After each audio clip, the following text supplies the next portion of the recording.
Welcome, everybody, to the Off the Wall Hockey Show. It's a hockey show for hockey fans, part of the Steel Flyers All Sports Network. It is episode 55, amazingly, of this show. And we've got a whole new week of NHL action to talk about post-All-Star break. Last week we did the skills competition as a special episode, so we haven't had a normal style show here in a couple of weeks, and this is going to be a fun one here. A lot going on in the NHL right now. As always, Steele is here as my co-host. What's going on, Steele? Welcome in. Thank you for being here, and ready to talk some hockey? Oh my gosh, man. I'll tell you what. First of all, I would like to thank everybody for hopping on and watching the skills competition show that we did. Man, that was a great turnout. There was a lot of people that watched that show, so thank you all very much for doing that. Really appreciate the support. Please hit the like and subscribe if you're not following John so you can catch the live streams of his games. You need to do that. Also, you need to check us out on steelflyers.com on the web and on Facebook. You need to check that out as well, too. Also, you can get Off the Wall Hockey. Our show is on every single podcast platform out there, from Spotify to iHeartRadio to Apple to Google to you name it, it's out there. Check it out. Do a search, Off the Wall Hockey, and you'll be able to catch these shows that we do on Friday nights live. We put them out there so you guys can catch them on the podcast. So check that out on every single podcast platform we're out there. John, thanks for having me on, man. I am ready to go. Let's talk some hockey. All right, let's go. So this show is going to be a little bit shorter, guys, and was pre-recorded on Thursday because I'm going to be at a hockey game on Friday night. So how about that? some up close and personal action. But we got top stories here, and it has been a straight news dump in the NHL really for most of this week. It's been nuts. This week, everything that's been happening here post All-Star break news-wise. So I don't know which one to start with, honestly. I guess we could probably start with what happened today, the most recent one, and that's Dave Tippett. The Edmonton Oilers, after first two games after the All-Star break at home, they get shut out on Tuesday night by the Vegas Golden Knights, and then they follow that up with a 4-1 loss to the Chicago Blackhawks on Wednesday night. So back-to-back home losses in pretty embarrassing fashion for the Edmonton Oilers, and Dave Tippett is now fired, gone, along with assistant coach Jim Playfair. Meanwhile, Jay Woodcroft, who was the AHL coach for the Bakersfield Condors, which is Edmonton's AHL team, and Dave Manson will be taking over. Woodcroft is a head coach and Manson as an assistant replacing Playfair. Big changes behind the bench coming here for Edmonton, but I can't say I'm surprised. No, I'm not either. And quite frankly, I'm surprised it took this long because I believe the writing has been on the wall for Tippett for most of the season. I mean, we were talking about this before we were on air, and I don't understand what happened up there. I mean, you have one of the most dynamic players. You have two of the most dynamic players in Draisaitl and McDavid, okay? But you re-signed the same goaltenders. Yep. So, and you're suddenly now thinking that this is going to be a better team than it was last year, and you're going to be winning more games? What? In fact, they've gone the other way. They're significantly worse so far this season than they were last year. This team is not in a playoff spot right now. Not even remotely ridiculous close. Thinking about how, what we all thought this team was going to be like back at the beginning of the year. And even the first, 3-4 weeks of the season, they were on fire. Yeah, they were lighting it up. How many times in October, early in the year, was Edmonton in our top 5 list? For a couple weeks in a row. They were one of the best teams out of the gate, and they've completely fallen flat. And right off. It's a big problem now because they're 5 points behind the Calgary Flames, who are ahead of them in the standings. And I don't know where to start with this team. Obviously, with the firing of the coach, with the coaching change, they're trying to get that boost. They're trying to get that, new voice in the locker room and get that push. But That's like trying to put a Band-Aid on a bullet hole. It doesn't change. It doesn't change all the roster deficiencies that this team has. Like their goaltending, changing Dave Tippett or firing Dave Tippett doesn't fix their goaltending. No, firing it doesn't. Dave Tippett doesn't fix their wildly subpar defense. Firing Dave Tippett doesn't change the fact that they have 0 third or fourth line.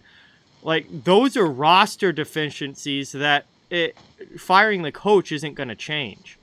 Well, okay, so our deep insider, Peyton on the radio, is a major Edmonton guy, and he does great shows about the background and what's going on with Edmonton. And he was saying, too, that the writing has been on the wall for Tippett because of how he uses the players, how he's not able to put the correct players on the ice in the correct situations, things of that nature. You know what I mean? So it's like, oh yeah. So that, I think it's not. Obviously it's going to be roster issues, but I think it's also the coaching issue as well too, where the coach just wasn't putting the players in the position to be successful. I mean, trust me, I feel that pain every time I turn on a Philadelphia Flyers game. Yeah, no, Tippett was not a good coach for the Oilers, and this was a move that needed to be made. But this is just the first of a lot of moves that need to be made for the Edmonton Oilers to get where they want to be. Yeah.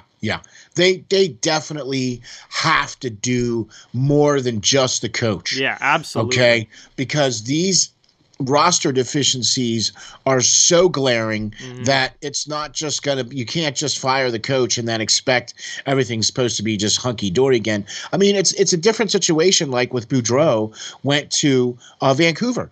Vancouver, they don't have those roster deficiencies per se as as Edmonton does. I mean, that's just my opinion. And they're still a 500 team. They're still a 500 team. But I mean, they got that boost and they were able to bring a coach in who was able to take the roster as is and make it work, is what I was trying to get at. Whereas the coach coming in for Edmonton has got glaring holes in the roster that need to be fixed long before they can consider themselves being successful. Yeah, I mean, I don't think Jay Woodcroft is going to come in and have this team shoot up to first place. I think that this team is just fighting to even get into the playoffs at this point. At this point, yeah. But Peyton did say that Jay Woodcroft is a good young voice to bring into Edmonton, and that this is exactly what Edmonton needs, is somebody like this guy here to come in and shake things up and be a good young voice and be a bit of a different message. You know what I mean? Yeah, absolutely. I completely agree with them firing the coach, and Tippett needed to go. He was not getting nearly enough out of this team.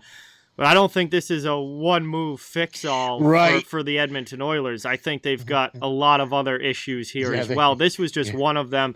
And this was kind of that first move that needed to be made. But, man, this team's in a tough spot right now. 5 points out of the playoffs, completely underachieving from what they were supposed to be this year. Completely. And these home losses, I mean, they're embarrassing. It's making it look even worse than it actually is. Like, 5 points out of a playoff spot isn't something that you can't get back and overcome, but because they're losing games the way that they are, it looks even worse. Exactly, especially with last year where they were winning a lot of those home games. You know what I mean? And let's face it, Edmonton was pretty much kind of there with Toronto most of the year. You know what I mean? Because it was a shortened year and they were only playing Canadian teams. So I think maybe that might have been the key. Maybe that was actually masking the true problems that were going on in Edmonton. That was it wasn't just the goaltending, it was other things. Yeah, I mean, there's multiple issues with this Oilers roster, and I mean, the goaltending is an easy one to point at because this duo that's been together for a couple of years now has failed them every step of the way. Like, they haven't won anything in the playoffs. They're both having terrible years in the regular season this year. Yep. They're trying to bring Stuart Skinner into the fold and have had to because of injuries, but I don't think he's really ready to be the guy at the NHL yet. He's not at that level. The goaltending stands out as a major problem, but it's not just that either. I mean, the depth continues to be an issue. The defense core is not good. See, that's the thing that right there, John, I think you pointed it out perfectly, is that their defensive core is really not that good. And let's face it, when you get past Draisaitl and McDavid, what else you got? A bunch of secondary players. Exactly. A bunch of secondary players. Nobody that's up there at that level. The only reason, just guys that, sure, you put them on the wing with McDavid and they're going to look great. But I mean, come on. McDavid could take a third-line guy and make him a 25-goal scorer. And, I mean, that's happened. I mean, look we've seen that. And we've seen, certain players like they go through stretches where they were playing way above what they actually are as a player. Zach Kassian a couple years ago, before he got this big contract, that's what earned him this big contract that he now since has not lived up to, was that great year that he had playing next to McDavid. James Neal, for a short while, when he first came into Edmonton, put up a bunch of goals playing with McDavid. Yep. And now he's not even in the NHL anymore. McDavid props a lot of these guys up, but by themselves, they're secondary players. They don't have any other stars, any other top-level guys to go along with McDavid or Draisaitl. That's the case. And they don't have enough defense. No. You don't have to necessarily be like Carolina and just completely stifle the team down and then score 7 goals on them too. Like kicking them while they're down. You know what I mean? But if you could just hold your opposition to less goals than you, because let's face it, with Draisaitl and McDavid, that's some pretty serious offensive firepower. Okay, those guys you have to account for when they step out onto the ice. Mm-hmm. Okay, so heaven forbid if they actually got some halfway decent players to come up there and play with them. My gosh, could you imagine if they got some, decent secondary depth scoring up there? Oh, that team would be off the charts, particularly offensively. I mean, they're still scoring a lot, and it's weird because they really haven't, recently there's been some issues. Obviously, between their last 2 games, they only scored 1 goal. But overall on the season, they're still scoring 3.18 goals per game. Well, that's like in the top 15 at least. They're in the top half in the league. They're scoring over 3 goals a game. Yeah, they're giving up 3.32 goals against per game. And that's in the top 10. I mean, when you look at this team giving up goals, I mean, it's not 3.32 is 24th in the NHL. Exactly. Or tied for 23rd in the NHL as far as goals against per game. Pucks in the back of their net, way too much. Way too much. Because they don't have the defense to stop them. Sorry about the co-host, by the way. That's good. Yeah. She must not be happy. But that's the thing, though. You know what I mean? It's like they're not stopping the puck. The goaltenders are not stopping the puck. The defense is not playing well enough in front of the goaltenders to help them deflect or, you know what I mean, take some of the pressure off the goaltender. I mean, because they're just basically letting them hang out to dry. Yeah, I mean, it's not all on the goalies or all on the defense. No. It's a combined effort of just mediocrity in keeping the puck out of the net. I mean, the defense is putting their goaltenders in bad situations, leaving them hung out to dry, putting the other team in position to score, and at the same time, the goalies aren't able to come up with the big saves that they need. Exactly. And when you put that together, you get a team that's, near the bottom of the league in goals against. When you put that together, you get the head coach fired. Yeah, that too. Too. And, speaking of fired head coaches. Yeah, we got another one. Well, I mean, how many is that now this year? I've lost count. I mean, we've got Travis Green, Alain Vigneault, Tippett, now Dom Tippett. Ducharme. I'm sure I'm forgetting guys Yeah, too. there's probably one or two that we're forgetting too. But it's been a bad year for coaches. They're getting let go. And Dom Ducharme earlier this week was another one with the Canadiens. Man, I didn't really think that was going to happen. I now. agree. I was a little more surprised by this one because the Canadiens were in such the Canadiens are the worst team in the league. They're the 32 out of 32. I mean, they're definitely number one draft pick material. Yeah, so I thought they were going to wait till the end of the year because it's not like they were in a position like Edmonton's a different situation where they're still within reach of getting in a playoff spot. So if you're Edmonton and you fire the coach and somebody new comes in and turns the team around, you can get a playoff spot. Montreal's so far out of it that they have zero. Yeah, there's no chance. Spot. Well, then maybe that's probably why they did it. Over. Yeah, maybe that's why they did it. I just thought they'd wait till the end of the year, but they've decided to just do it now. And honestly, that's what happens when you get blown out at home by a team that had lost 7 games in a row going into your game, New Jersey Devils. I could not believe this. I remember I was streaming a different game while this one was going on, and right, and it was 7-1, right? The Devils were just running up the score. New Jersey had lost 7 straight games going into that one. Yeah, and they absolutely destroyed the Canadiens in Montreal. And that was it. Ducharme was gone the next day. That was it. And that's what happens when you get absolutely embarrassed on home ice like that. And they didn't wait. They didn't wait till the end of the year. And more interesting than them getting rid of Ducharme, which we all knew was coming, it was just a matter of when. See, now this was the hire. Okay. See, now this is what is really thrown me. Marty St. Louis. Who saw this coming? No coaching experience. Who saw this coming? I did not expect Marty St. Louis. I mean, he was not even a name on my radar. No coaching experience. And here's the best part, right?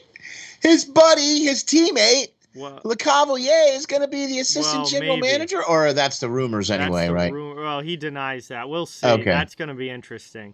Well, but they definitely hired Marty St. Louis as a coach. Marty St. Louis is now the head coach of the Montreal Canadiens. I guess we'll see. What's that? I guess we'll see. Yeah, it's really interesting here. No resume, no. This, to me, I think this is an attitude thing. Because you think so? Marty St. Louis was always he was always told he was too small. He was because he had a chip on his shoulder. Yeah, he was told he was never going to make the NHL. He was never going to be good enough. He was too small. He went undrafted. He played at the University of Vermont. Was undrafted, signed as an undrafted free agent, and ended up having a spectacular NHL career, Stanley Cup champion, all of it. But this, to me, I think this is an attitude signing or hiring for the Montreal Canadiens because Marty St. Louis automatically brings something to that locker room where he's so respected for his playing career. Yeah. And he was such a well-liked guy throughout his playing career. Like, he was always a league fan favorite. Oh, yeah. For all, league-wide, not just where he was playing in Tampa or in New York. It didn't matter. Yeah, it didn't matter. He was a favorite. Yep. And I think he had the respect of almost everybody around the NHL. And he always played hard. He played with it. He had his whole career with a chip on his shoulder. Very, hard-working guy. Did things the right way. And that, I think, is what Montreal wants to bring into this locker room. Because what I've seen from the Canadiens this year is a team that does not want to be there, does not care, no passion, no emotion, no energy in their games, no hard work, nothing. Like, they're just there skating around for 60 minutes until the game's over, chalk up another loss, we're getting the first overall pick. They got single-digit wins. Nobody cares. It's like they want Marty St. Louis to come in there and light a fire in that locker room and start to get something out of these players. And the guys that he can't get anything out of are going to be the ones to go. That's right. They're going to be the ones to go. Yep. So, we really, when last off season, right before the beginning of the COVID shortened season, right? Okay.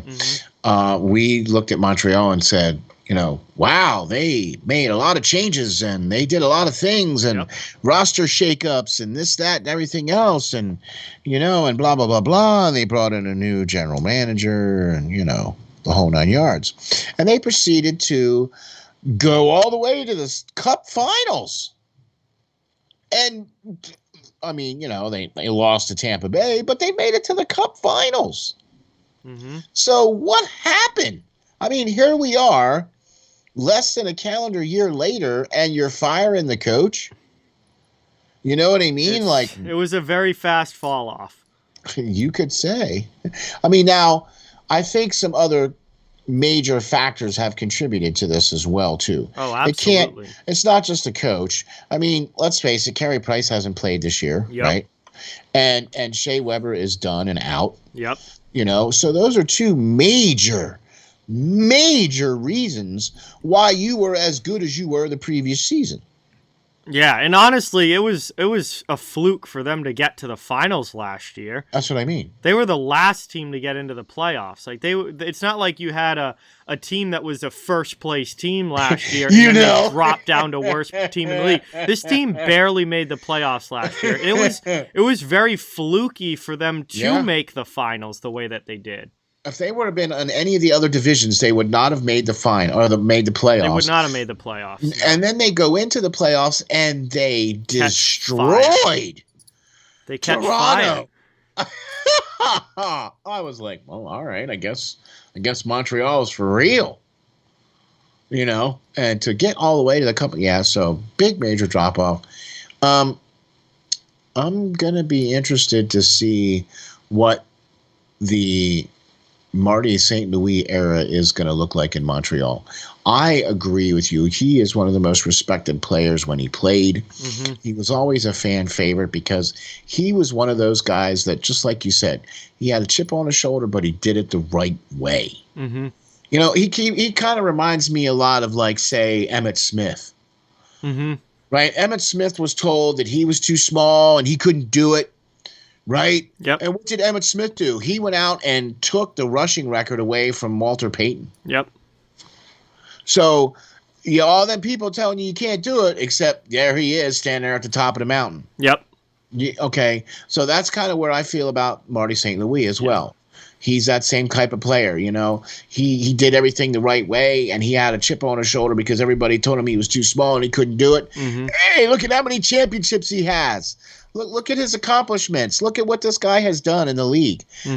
So I'm going to be excited for Montreal. I'm going to be excited for Marty St. Louis. Yep. I think it's a great opportunity for him to go up there and try and see what they can do. They've got new leadership up there now and everything. So this is going to be interesting to see how this is going to fly. Yeah, and it's risk-free for Montreal. And that's probably why they made the move now, because they get a free look basically here at St. Louis, because this is only an interim basis through the end of this season. Yeah. So if it doesn't work out, I mean, your season's over anyway. If it doesn't work out, you just do a full head coaching search in the off season. If it does work out, then you have your next head coach. There you go. Bada boom, bada bing. What? I mean. All right. So it's like we don't have any good news in our top stories here, man. What the frick is going on here, man? Firings and retirements. Okay, so that's kind of a good news. Well, no, it actually really isn't. No, not the way it went down. Yeah, we're talking about Tuukka Rask announced his retirement to the NHL within the last 24 hours, and I have to say I'm sad to hear this. That it was due to injury and not for any other reason other than injury related. Yeah. I never like to see a player go out like that. He was desperately trying to come back this season. Yep. Had worked really, really hard to do all the right things. Played a stint down at the Providence Bruins. Well, he didn't actually play down there, but was down there anyway, right? Signed the contract, got to be back with the Bruins. So now here's going to be the debate, as always. Tuukka Rask, good goalie, had a great career at Boston, has some Stanley Cups. You know what I mean? But where do you rank him now? Where do you rank him as a Hall of Fame goaltender? He's borderline. He's close. I mean, statistically, he's absolutely a Hall of Famer. Over 300 wins, ridiculously good save percentage of .921 throughout his career. He does have over 300 wins. He has 308 career wins. He's got 2.28 goals against average. Statistically, he was absolutely phenomenal. The one thing that will always be held against him will be that he never won the Stanley Cup as a starter. He was on the 2011 Bruins team that won, but he was the backup and didn't play in the playoffs that year. He never won it as a starting goaltender.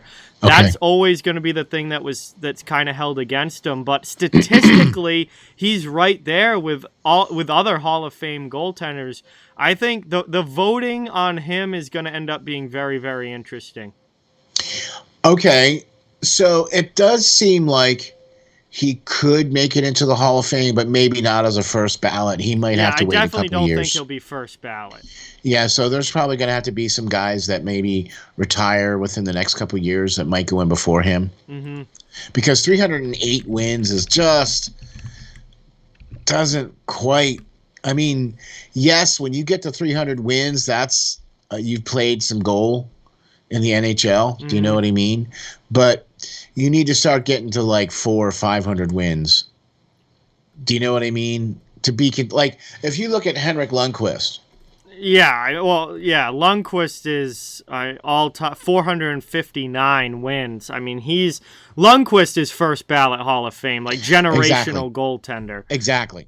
Yes. I would not put Tuukka Rask in that same breath. I don't think Tuukka Rask is at Henrik Lundqvist level, no. Right. I think he's in that tier right below Henrik Lundqvist. I would say, I would agree with that because Rask has been, I mean, let's face it, he has been the major backstop in Boston for, the last how many years now? 10?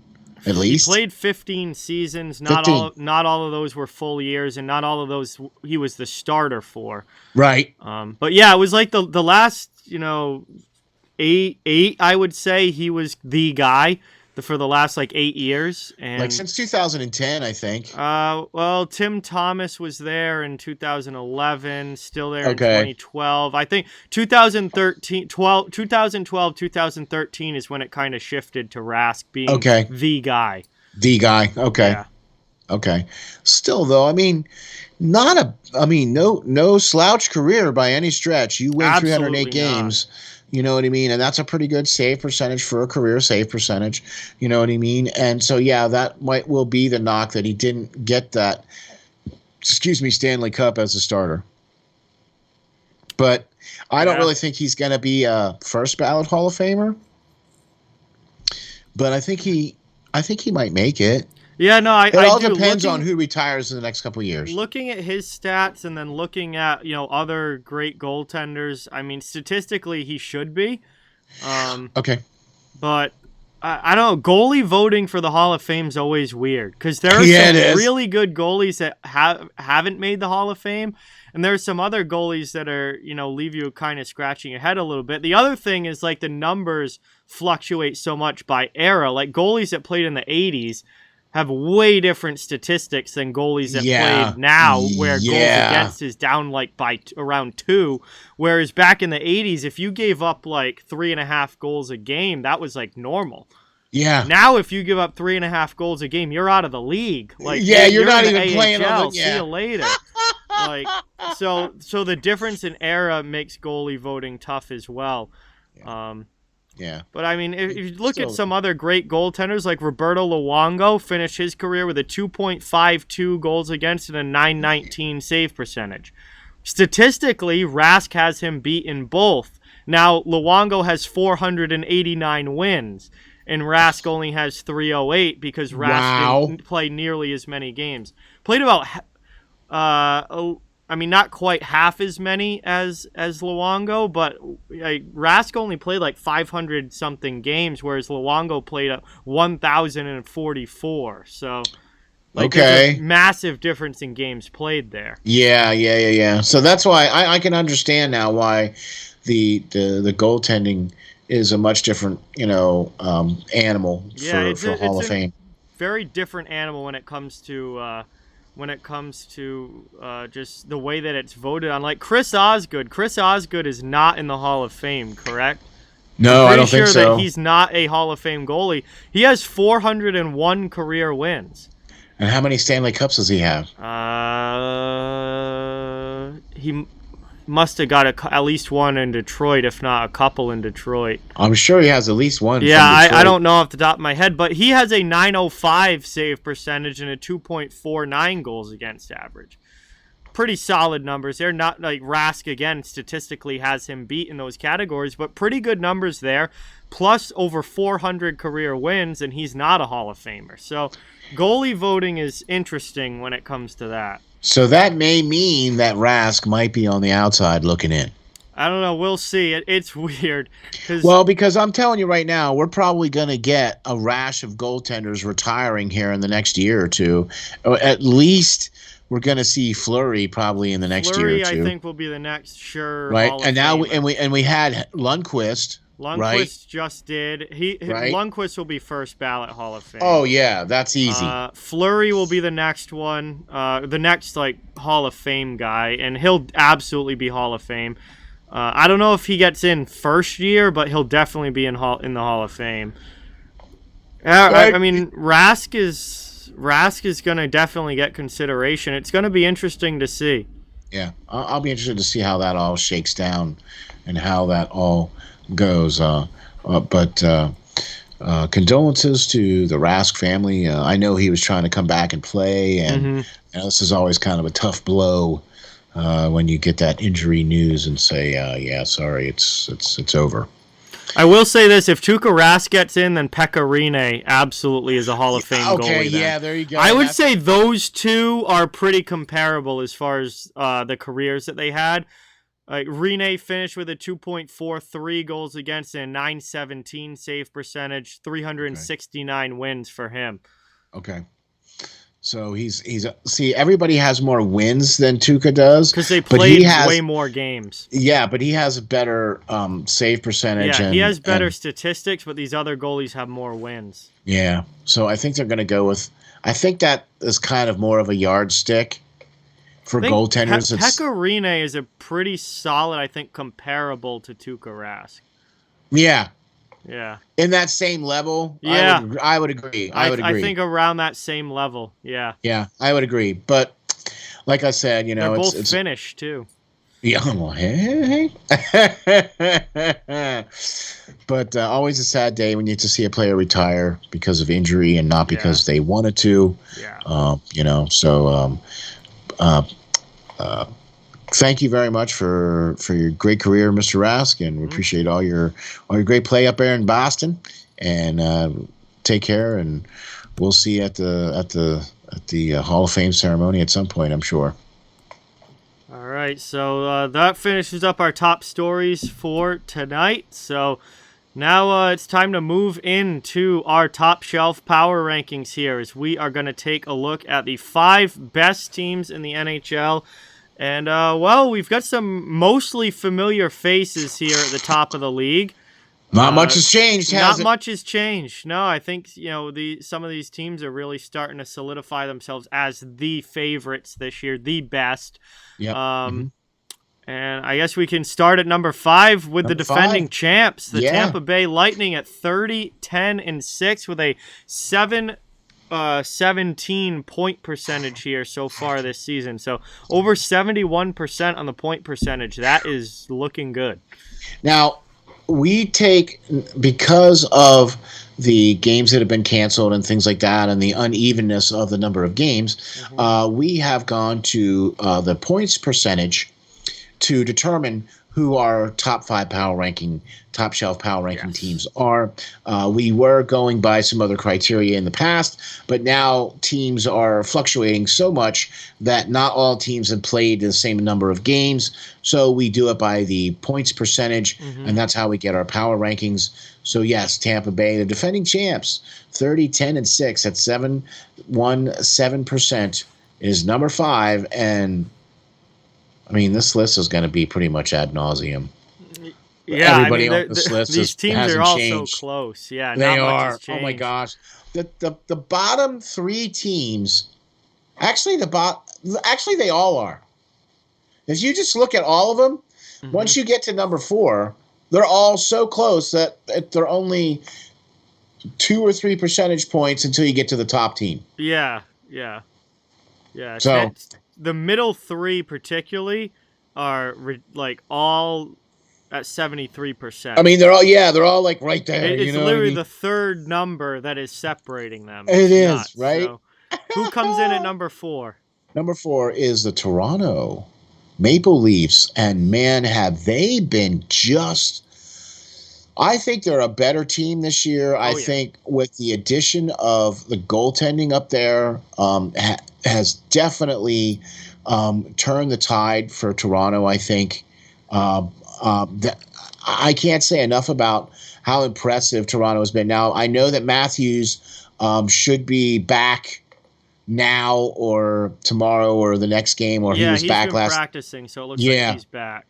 So we did see him at the skills competition. He wasn't part of any of the skating or anything like that. You know what I mean? But to get Matthews back then as well, the fact that they haven't skipped a beat with him being out of the lineup either, you know what I mean? So it's like, all right, Toronto at number 4. Yeah, 733 point percentage for Toronto, 30-10-3. Fantastic season for them continues. We'll see if they can finally get it done in the playoffs, but this looks like a team that can do it. And the fact that we have these teams, all of these teams only have 10 regulation losses. I mean, to be this deep into the season. Yeah, we're past the All-Star break now. And to have this many teams still only having 10 regulation losses. That is amazing. Yeah, it is. It's remarkable that there are this many elite teams this year. Really, really good records. These teams have done a phenomenal job all year. The team right ahead of Toronto, the Florida Panthers, at 32-10-5 on the season, 734 point percentage, 0.001 of a percent above the Maple Leafs here. Yeah. So there's really nothing separating, or really not much separating Florida and Toronto when it comes to point percentage right now. Exactly. Now, I believe it's Florida has played a couple more games. Yeah, Florida's got more games played. I think. And their record is a little bit better because they have 32 wins. Okay. Yep. And they still only have 10 regulation losses, but they have 5 overtime losses where Toronto has 3. Yeah. But Toronto only has 30 wins. Okay. So there you go. I mean, Florida at number 3, man, they have been playing. I think Florida and Toronto. Yep. Actually, all the teams on the list, I think, are not surprising, but I think the Florida and the Toronto have been the most improved teams from last season to this season. Because I really feel that Florida's goaltending and defense has been solidified. Yep. They have the offense. They've never lacked offense. And absolutely. Huberdeau and DeClaire and them guys have just been having breakout seasons. You know what I mean? Down there in Florida. I mean, there must be something in the water down there. Yeah, their offense is insane. They're scoring over 4 goals a game. I mean, what is it down there in Florida, man? Tampa Bay, Florida. I mean, what do we? You know, what do we got to do? Go down there to Florida and steal some of their water? They've built great hockey teams. For the Sunshine State they are putting together a pretty nice little run here. Tampa Bay being a 2-time Cup winner, and Florida, man, knocking on the door at number 3. Yeah, number 2, another team here from the Eastern Conference, and another spectacular season for the Carolina Hurricanes. 31-10-3 on the year, a 739 point percentage right now, second in the league. Again, Carolina, Florida, and Toronto are all right on top of each other as far as point percentage goes. There's really only like one game separating them, 1 or 2 games separating these 3 teams. Exactly. But even with their recent slip, Carolina's lost their last couple of games. Doesn't seem to matter. We'll see what they do against the Bruins here on Thursday night, but I have a feeling they're probably going to get back into the win column. I can't see Carolina losing 3 in a row. This team is still just one of the best in the league. You know, they completely rearranged their goaltending room. Yep. And they got better. Yeah, absolutely. Frederik Andersen's been insanely good for them. I think they got better. Yep. With their goaltending. Absolutely. This year. Do you know what I mean? And I've tried to watch a lot more of the Carolina games too. Yeah. And man, Niederreiter, Nietzsche, all them guys down there, man, and in Carolina, man, they are just playing above and beyond. Look, let's face it. Roddy Brindamore as their coach, I mean, he was Jack Adams winner last year, deservedly so. Yeah. And quite frankly, he might win it again. I was just going to say, he might just do it again. Yeah.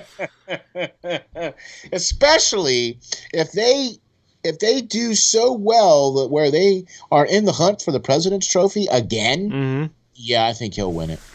I mean, they're certainly in the hunt for the President's Trophy. They're getting pretty close there right now, but this team's just everything about them. They can score. They play lockdown defense. They're getting great goaltending. Like, there's no area of the game. Power play is top in the league. Penalty kill is top in the league. There's no area of the game with Carolina that is like a glaring weakness. Like, they do everything. Nope. That's the thing. See, this was the team that we felt could try to potentially get to 60 wins. Yeah. One of. I think there's a few. I really think, though, that Carolina is probably going to be the one that I'm going to say is going to be the front runner in that to get to 60 wins. Yep. But I think maybe the next team that we're going to talk about might have a better shot. I also think that this number 1 team has a real legitimate shot at 60 wins this year. Exactly. And we are talking about your Colorado Avalanche. Yeah. 32-8-2. Let me just say that again for y'all that just didn't catch that. That's 32 wins. Yep. 8. Repeat, 8. That is the number 8 between 7 and 9. Losses and 4 overtime losses. Now, I don't know about y'all, but single digits in them last 2 columns? Daggum! They're the only team in the league that still has a single-digit number in the regulation loss column. And it's absolutely nuts that a team is post-All-Star break and still has single digits in the regulation loss column. And they did the same thing where they got rid of Grubauer was let go to the Seattle Kraken. Yep. And they had to do different goaltending there in Colorado, too. Now, look, Colorado, I think, is a special team. But I mean, when almost the entire side of the All-Star game is made up of Colorado Avalanche guys, and most of the snub guys are made up of Colorado Avalanche guys. They could have easily sent 5 players. Okay, you get what I'm saying here, okay? Yeah, absolutely. Not much is going by in Colorado, and I think they're a better team than they were last year. And last year they were no slouch. No, I mean they were one of the best teams in the NHL last season too, and they're even slightly ahead of that this year with the way that they've played. And it was funny too because they didn't get off to a great start. There was a lot of talk about their start and how slow it was, and people were like scratching their heads, what's going on with Colorado? Those first couple weeks didn't mean much because they've been just absolutely on fire. Preseason? Was that preseason for them? Maybe they extended the preseason a couple extra games there at the beginning of the season. Maybe seemed like it, yeah. And they've had look, they've had Landeskog has missed time. Mm-hmm. They've had Makar has missed time. So it's not like they've just had a clean ride the whole way where they haven't had key players miss significant time. No, they've had McKinnon, they've had Landeskog, they've had Makar. They've had guys out of the lineup. And exactly. They've overcome that and haven't really missed a beat. Didn't matter. Yep. Didn't matter because their depth was able to fill right in and take care of business. Yeah, absolutely. And Nazem Kadri in the year that he's having has been one of the biggest reasons why. Hey, I'll tell you what, Nazem Kadri and Makar and Huberdeau are my three favorite players for this year. Mm-hmm. Yeah, those are my three favorite. Yes, two of them are on Colorado, but I don't care. Yep. I don't care. And I'm gonna have to say you have to put Colorado and Carolina as the faves right now. I mean, yeah, I would say those would be my top two right now. We're past the All-Star break now, so we have to start talking that. Yeah, I think Florida's in there. I have to agree. I think Florida's in there, but if I was picking favorites right now, I think Colorado and Carolina would be my top two. Yeah, I would go with that. I really want to put Florida in, but I don't want to take. To me, I think there's a clear top three. I think Florida, Carolina, and Colorado are the three favorites right now. I agree. And so there you have it, folks. Colorado, Carolina, Florida, Toronto, and Tampa Bay are our power rankings, our top shelf power rankings for this week. Holy smokes. That is awesome. We're going to move right into our next great fun one, and that is 3 stars of the week. Yes. And wow. Okay, not so many games played because of the All-Star game, so there was only a couple of games played since the All-Star break and since we've been able to do the show here, but we got some good guys on this list here. Yeah, I went back for the last 2 weeks, so this was the week leading into the All-Star break, and then this week coming out of the All-Star break as well. Okay, I wasn't sure about that, so I just went with. Yeah, because otherwise, a lot of guys have only played like 1 or 2 games. That's what I mean. So you can't really do that. So yeah. All right. So number 3 star is Jacob Markstrom, goaltender from the Calgary Flames, and his phenomenal season continues.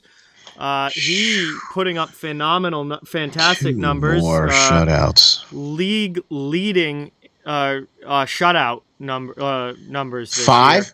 He's up to 8 now.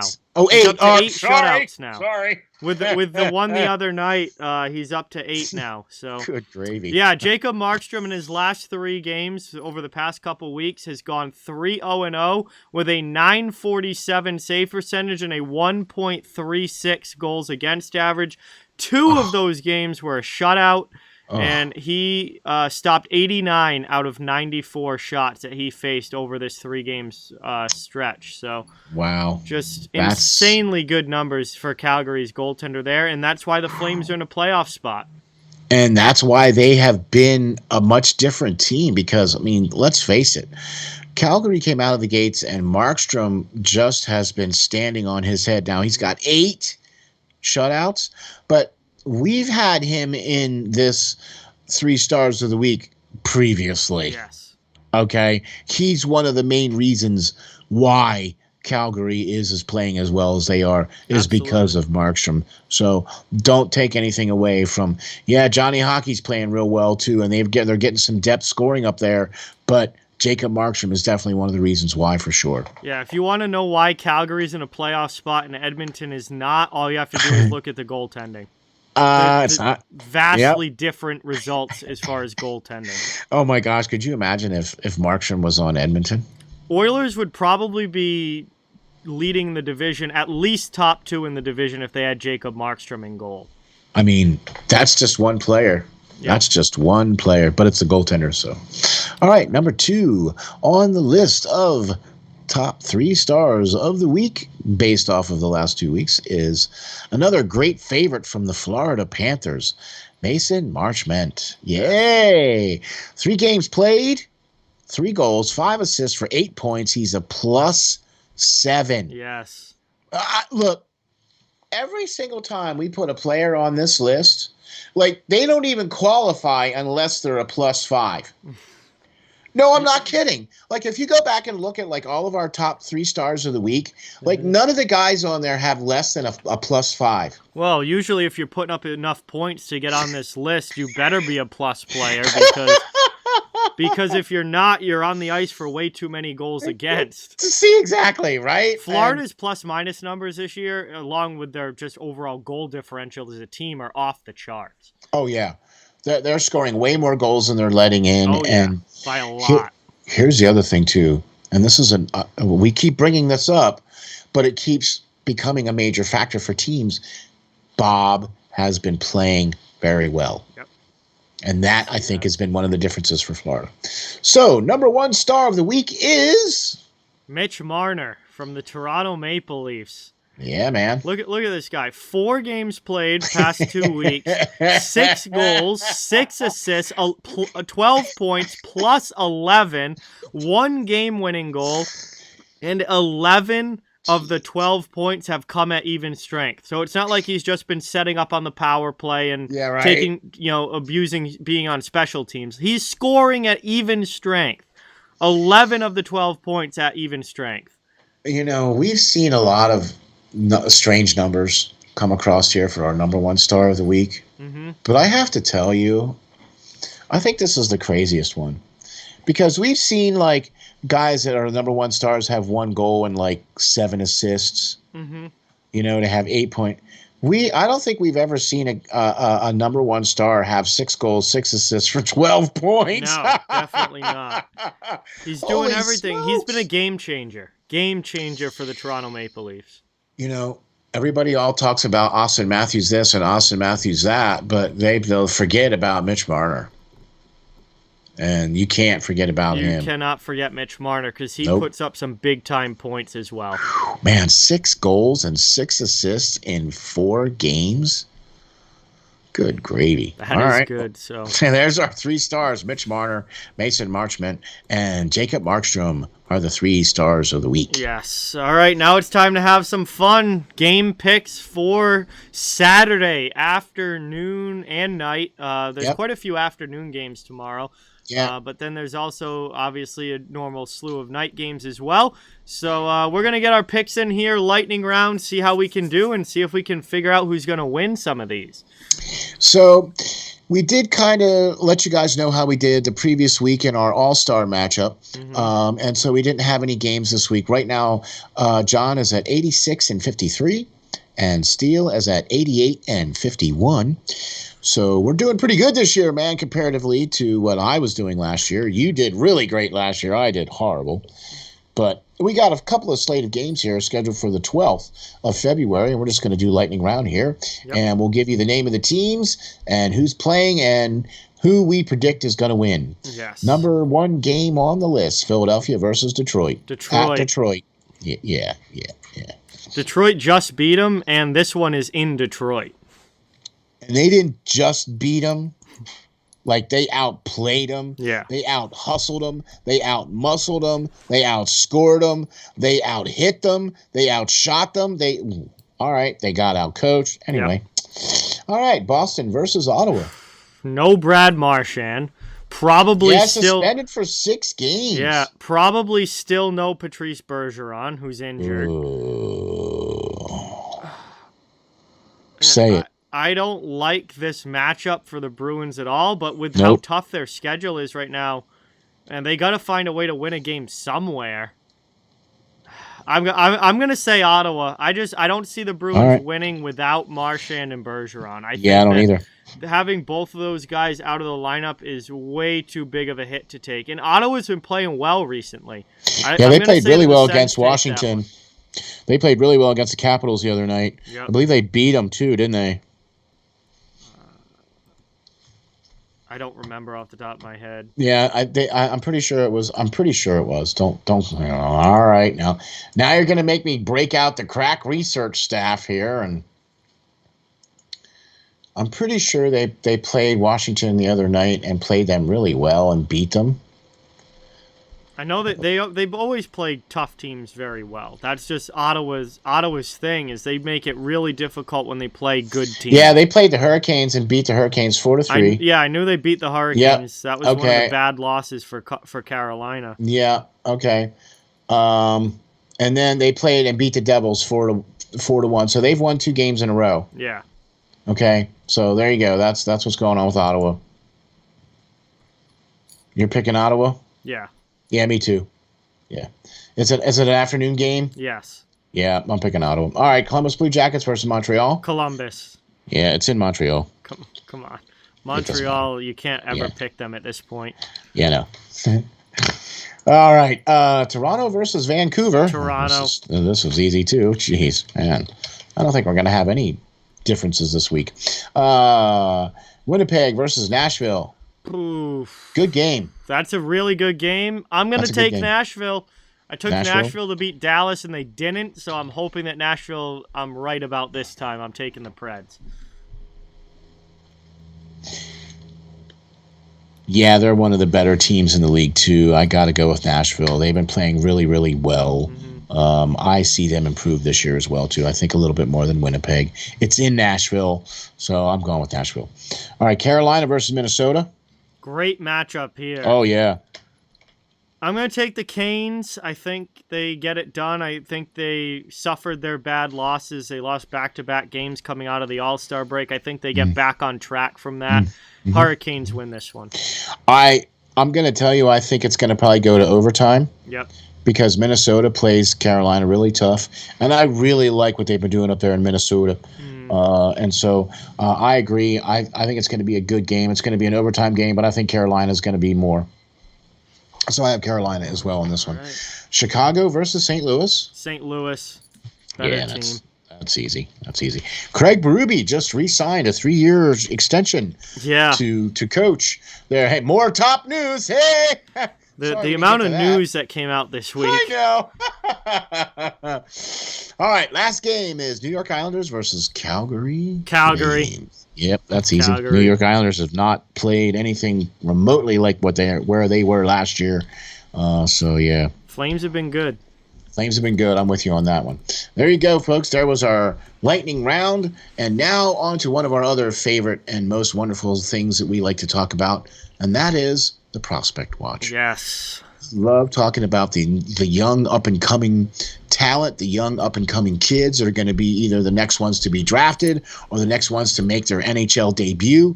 And, John, who do you got on the watch this week? So I went a little off the board here from normal, but this is a guy that a name that I would remember, a guy that I would keep an eye on, Aiden Mcdonough. He's a 22-year-old left wing, 6'2", 201 pounds. So he's already got that big boy body. He was drafted in the 7th round, 195th overall in 2019 by the Vancouver Canucks. Now, not many 7th-round picks make the NHL. This is a kid that I think has a chance because he has the big body. He can play that power forward role. And he's at Northeastern University right now, 26 games played. He has 17 goals for Northeastern this year.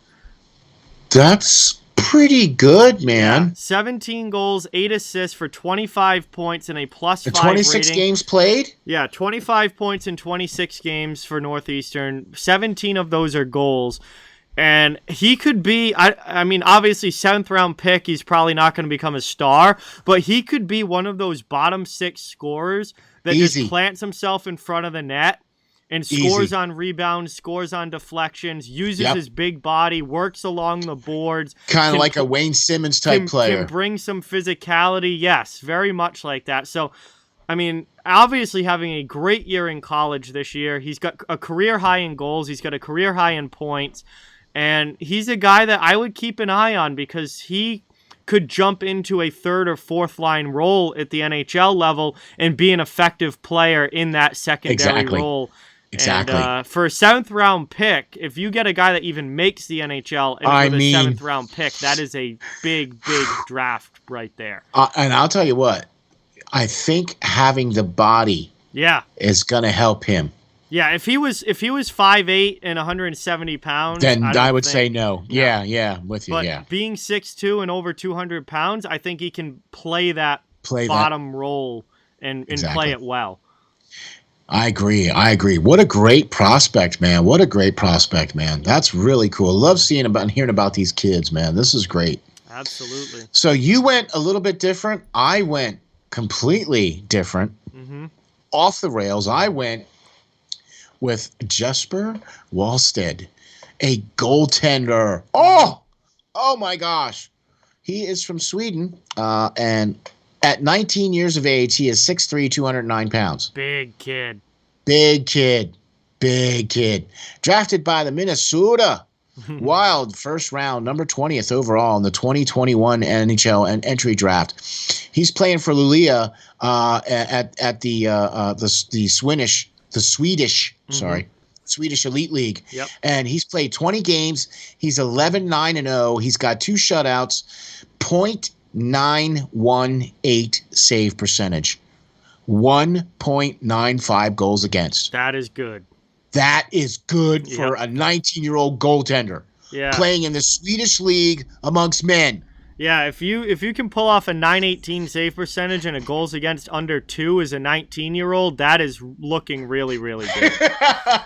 Exactly. And man, he doesn't look like he's going to be long over there and be coming into Minnesota much sooner.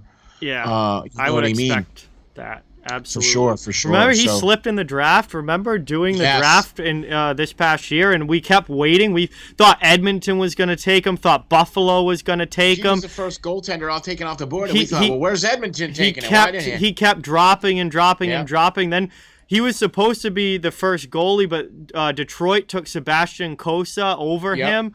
Yep. And we were like, when is Wallstedt finally going to go? He drops all the way to number 20. Minnesota might have an absolute steal here at 20th overall. This could be a guy that should have been a top 10 pick. I'll tell you what, man. He's because he's so big in the net. He has such a big presence in the net. Yep. So he doesn't necessarily always have to go down to the butterfly. Mm-hmm. And then even when he does go down into the butterfly, because he's so big in the net, he fills up a lot of the net anyway. Yeah. You know what I mean? So I think I agree. I think they got a steal here in this, even though he wasn't the first goaltender taken off the board. I think maybe he was probably the better of the goaltenders to be taken off the board in the first round. Yeah, we'll find out as both of their careers progress, that's for sure. But he's looking really, really solid this year. For sure, man. For sure. So that brings us to the end here of episode 55 of the Off the Wall Hockey Show. Thank you guys all so much for watching. Really, really appreciate it. Shorter episode this week, but still lots of fun stuff to talk about. Steele, once again, thank you so much for joining and being a part of the show. Oh, man. John, listen, thank you very much for all the things you do. If you're not following John and you're not checking out his streams, and you guys are missing out because he is definitely the main man, pots and pans, when it comes to calling the games. You got to follow him, like and subscribe to him. Also, check me out on the web and check out the show on the web, www.steelflyers.com/links/off-the-wall-hockey. And also, don't forget, you guys can check us out on all of your podcasting platforms, from Apple to Google to Spotify to Anchor, Spreaker, you name it, we're out there on all those platforms. Be looking for the show. Thanks for watching. We'll see you the next time. All right, guys, that's the Off the Wall Hockey Show, a hockey show for hockey fans, part of the Steel Flyers All Sports Network. Thank you guys again so much for tuning in. Have a great weekend, and we'll be back next week with a new episode and a lot more NHL action to talk about. Thanks again. Talk to you guys soon.